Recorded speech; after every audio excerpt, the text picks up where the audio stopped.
Hello and everyone. तर आज मी बनवणार आहे उपमा रेसिपी. तर सर्वात प्रथम आपण एक कांदा घेतला, तो बारीक असा छान मस्तपैकी चिरत आहे. त्यानंतर मी एक त्याच्यामध्ये टमाटा ॲड करणार आहे. तो टमाटा पण तसाच आपण छोट्या छोट्या पीसेस करून कापून मस्तपैकी घ्यायच्या आहेत. त्यानंतर आपण त्याच्यामध्ये स्टेप बाय स्टेप सगळ्या भाज्या पण ॲड करतो आहे. पण आता मी एक बारीक मिरची त्याच्यामध्ये ॲड केलेली आहे. मिरचीचं प्रमाण तुम्ही कमी जास्त करू शकता. मी शक्यतो 2च घेतलं आणि तिखट असा उपमा जायला पाहिजे म्हणून मी त्याच्यामध्ये मिरच्या ह्या 2 ॲड केलेल्या आहेत. आता मी त्याच्यामध्ये एक फ्लावर ॲड करते. फ्लावर शक्यतो टाकत नाही, तरी पण मी नवीन काहीतरी ॲड करूया म्हणून हा फ्लावर बारीक असे त्याचे पीसेस करून घेतलेले आहेत. फ्लावर तुम्ही जरासा टाका, जास्त नाही टाकला तरी चालेल, कारण एक छान असा खमंग उपमा झाला पाहिजे म्हणून. त्यानंतर मी एक गाजर घेतलेले आहे.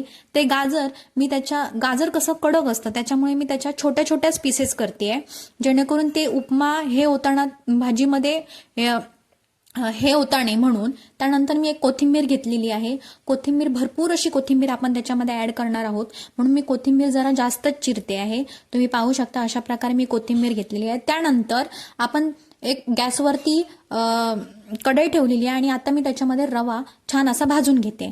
तर रवा हा छान लाल आणि खरपूस होईपर्यंत भाजत राहायचा आहे. पहा, मी हा रवा लाल होईपर्यंत मस्त असा भाजणार आहे, कारण रवा भाजला नाही तर उपमाचा काहीही अर्थ नाही. तर त्यानंतर मी गॅसवरती कढई ठेवली आणि गॅसची फ्लेम ऑन केलेली आहे आणि आता मी त्याच्यामध्ये एक पाळी तेल टाकलेलं आहे. त्यानंतर 1 टीस्पून जिरा मी त्याच्यामध्ये ॲड करते आहे आणि जिरा ॲड करून झाल्यानंतर मी स्वच्छ धुतलेला जो कढीपत्ता आहे तो मी त्याच्यामध्ये टाकते. अशा प्रकारे मी त्याच्यामध्ये कढीपत्ता पण टाकलेला आहे आणि आता आपण जो बारीक चिरलेला कांदा होता तो त्याच्यामध्ये ॲड करूया. हे पहा, हे सगळं लाल होईपर्यंत मस्त असं भाजायचं आहे की जेणेकरून आपला उपमा छान आणि टेस्टी व्हायला पाहिजे म्हणून. त्यानंतर मी 1 बाय 1 त्याच्यामध्ये भाज्या ॲड करते. तर सर्वात प्रथम आपण फ्लावर टाकली, त्यानंतर हिरवी मिरची आणि आता आपण त्याच्यामध्ये गाजर ॲड करणार आहोत. आता हे सगळ्या भाज्या ॲड झाल्यानंतर मी त्याला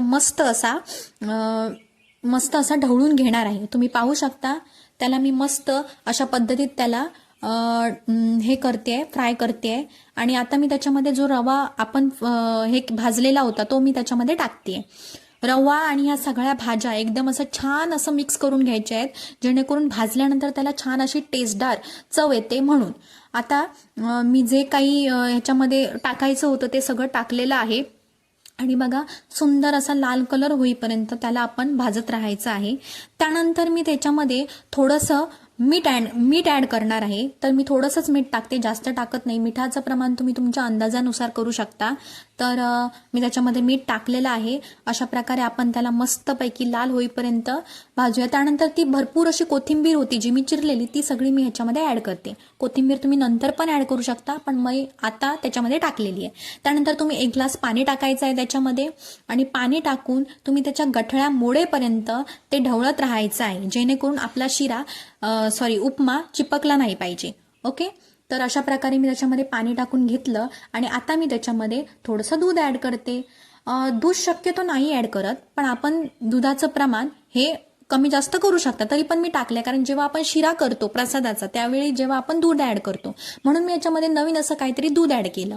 ओके, त्यानंतर आपण झाकण ठेवूया. झाकणमध्ये 1 पेला पाणी ठेवलेलं आहे आणि आता मी बाहेर काढते, ताट बाहेर ठेवते. त्यानंतर आपण हा उपमा जो आहे तो मस्त असा झालेला आहे. तुम्ही बघू शकता कलर पण त्याला छान आलेला आहे.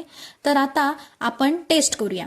तर मस्त असा आपला उपमा झालेला आहे. तर लाईक करा, शेअर करा आणि कमेंट करा आणि व्हिडिओला शेवटपर्यंत पहा आणि चॅनलला सबस्क्राईब करायला विसरू नका. तर अशा प्रकारे आपला उपमा छान आणि मस्त असा झालेला आहे. तर कसा दिसतोय कमेंट करून नक्की सांगा आणि व्हिडिओला सबस्क्राईब करायला विसरू नका. थँक्यू.